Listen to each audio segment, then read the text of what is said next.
Halo Bunda, balik lagi. Kali ini aku mau sharing tentang pertolongan pertama saat anak bayi kita demam. Apa sih yang harus kita lakukan ya?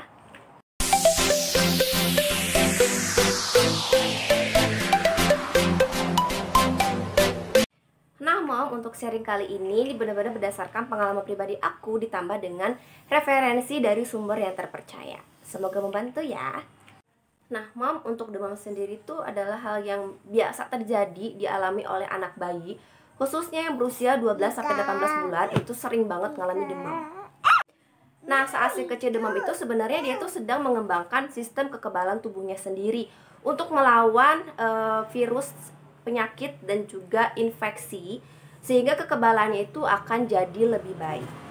Tapi kita tentu saja meskipun kita tahu kalau demam itu anak sedang berjuang untuk meningkatkan kekebalan tubuh, tapi kita pasti tetap khawatir ya. Makanya di sini dibutuhkan penanganan yang tepat agar tidak terjadi komplikasi akibat demam ini. Nah, yang disebut demam itu adalah ketika suhu tubuh si kecil itu mencapai 38 derajat Celcius atau lebih. Ada beberapa hal yang bisa kita lakukan sebagai pertolongan pertama saat si kecil demam. Cara yang pertama itu adalah dengan mendorong si kecil untuk banyak minum.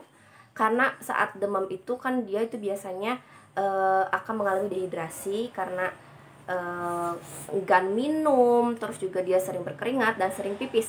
Sehingga kita harus mengajak dia untuk minum lebih banyak. Nah, untuk asupan minumnya ini kalau untuk anak yang masih ASI eksklusif ya di bawah 6 bulan itu bisa kasihkan ASI atau sufor untuk yang minum sufor. Terus kalau misalnya sudah MPASI itu bisa ditambah ASI, terus juga sufor atau dikasih air minum ya, khususnya air hangat biar tubuhnya jadi lebih nyaman. Kemudian juga bisa dikasih sumber air lain kayak buah-buahan. Untuk cara yang kedua itu adalah dengan mengompres dengan air hangat. Hindari pemberian air dingin ya Bunda, karena air hangat itu akan langsung terserap oleh pusat tubuh sehingga akan dapat menurunkan suhu tubuh si kecil secara otomatis. Untuk caranya sendiri kita bisa merendam kain atau handuk ya di air yang hangat itu sekitar 20-30 menit.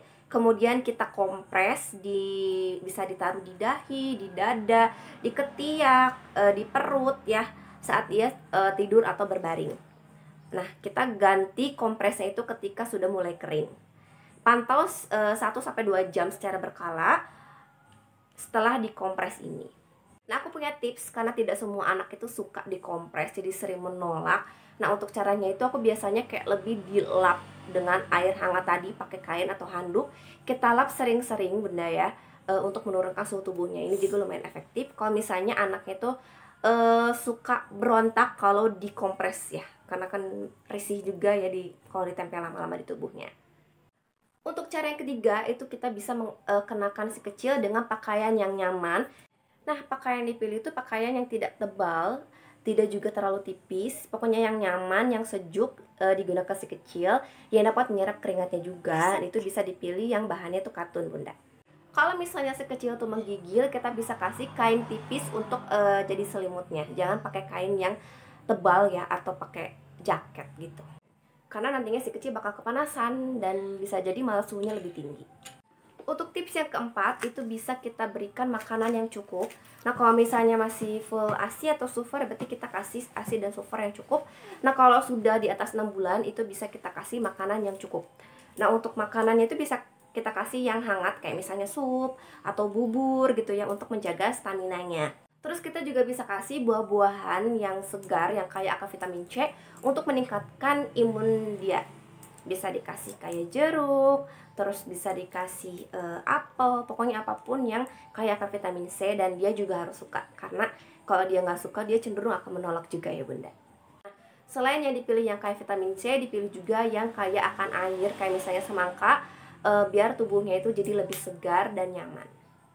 Untuk cara yang kelima itu adalah dengan menjaga suhu ruangan.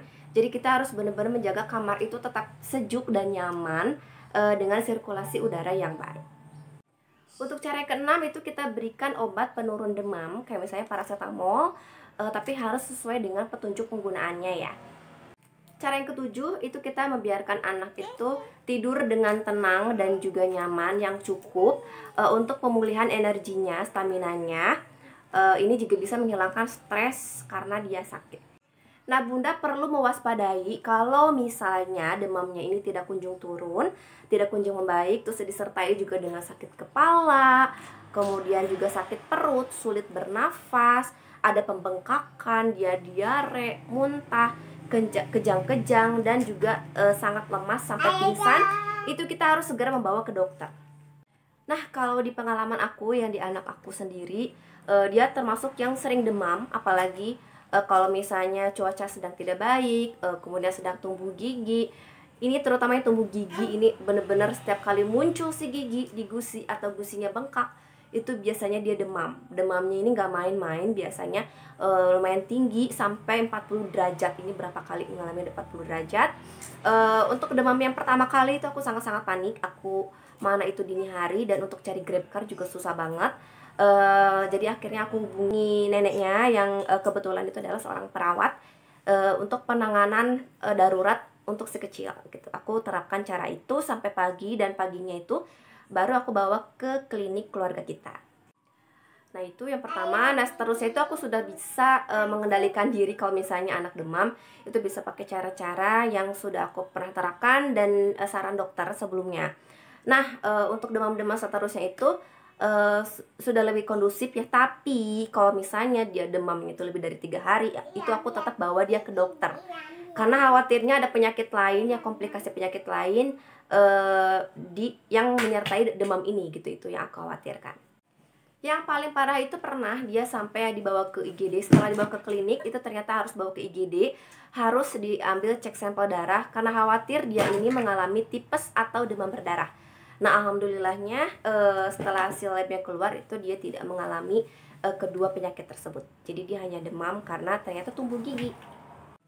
Untuk drama demam tumbuh gigi ini lumayan lama ya, bener-bener sampai giginya full itu baru selesai masalah demam pertunggian ini sekitar dia usia 18-19 bulanan. Nah, seterusnya setelah giginya lengkap, alhamdulillah jarang sakit, jarang demam. Tapi tentu aja ya, karena demam ini banyak sekali penyebabnya, bisa dari kayak makanannya lah, kayak keracunan, atau misalnya suhu ruangan, suhu sekitar itu sedang panas, atau misalnya lagi anomali cuaca ya, kayak tiba-tiba panas, tiba-tiba dingin gitu.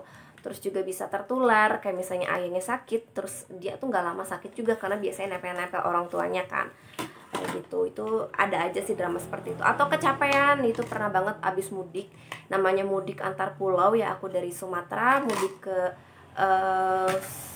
Sulawesi dan Jawa, jadinya lumayan capek, anak aku sakit setelah sampai di rumah, tuh demam karena kecapean.